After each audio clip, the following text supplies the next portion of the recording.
So you are very important to us. We are starting with you. These 109 acres of land. And I would like to ensure that any legal issues which are pertaining, we are going to have them addressed so that we start the development of this place. This land is supposed to be developed into a special economic zone.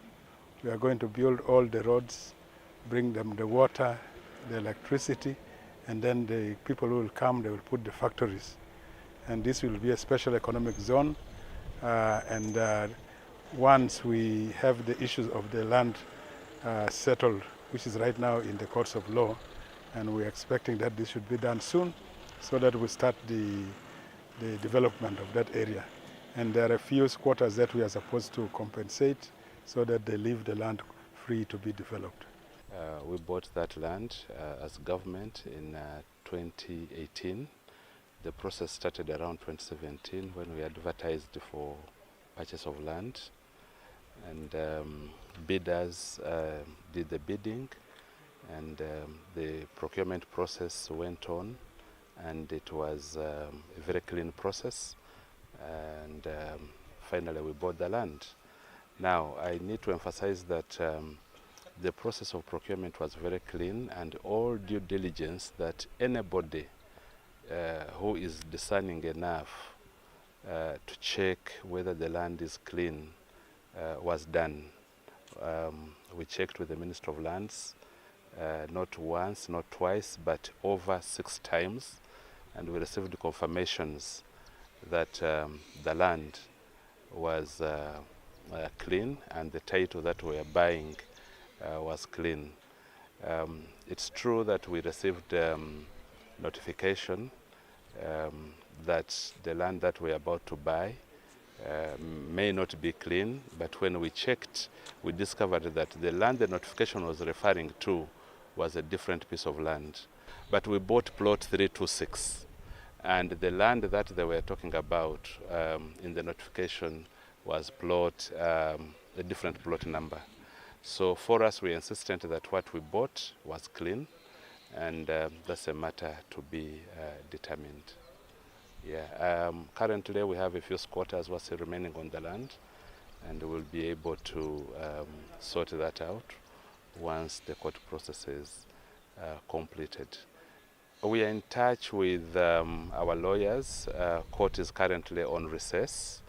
They will be resuming work mid this month, and we hope and pray that the matter will be handled expeditiously so that the government project can be implemented to achieve the aims that it was intended to achieve. And these aims include agro-industrialization to create jobs, increase on the value and volume of our exports, as well as improve household incomes and generally improve our export revenues and move ourselves towards a higher income goal for the economy. We expect to commence operations on that project next year, next financial year, because all these preliminaries, the complications that we are having, we expect to resolve them within this financial year. We will immediately ensure that those people who are still sitting on the land, as you are aware that the majority of the people were compensated. The number that was not compensated is a small number, about 30 or thereabout.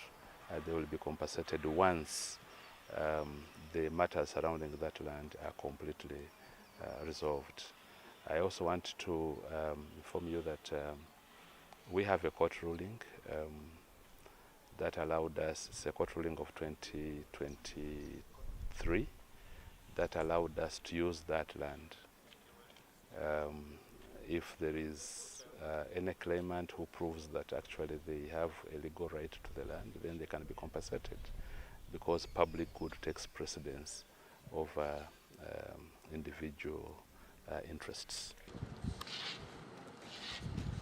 And now we are at the Entebbe International Airport free zone, which we have spent approximately 53.7 billion shillings right from purchase of the land and putting up the 7 different structures for different people to come and occupy. Of these 7, 4 are completed and 3 are in the process. The 3 which are in the process require about 9.7 billion, and this year Parliament is given us 2.3 billion, which we are going to receive, and we'll be able to continue with the works. And we hope that the balance will come soon, so that this place is completed for us to have these people who are going to do processing and then exporting of various products, including the horticulture and all other green things that we can export out of Uganda. His Excellency the President commissioned this facility in December of last year, 2024, to enable us start, working and getting the people who are supposed to be coming in to operate this facility to come in and start operating the facility. As you have seen in one of the production units, there's already work going on to be able to fix the machines that are going to aid the production of these exportable products, especially the fruits and vegetables. Of course, as you can see, the project is not yet complete. We have a financing gap, which we hope to cover within the next financial year, so that we can hand over this project to the private sector to operate. Government is the developer, but the operators are the private sector.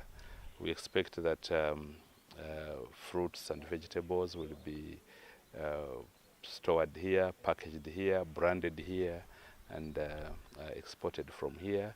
We expect that all government agencies that are in the business of supporting trade and specifically exports will be housed in this trade house, the office block.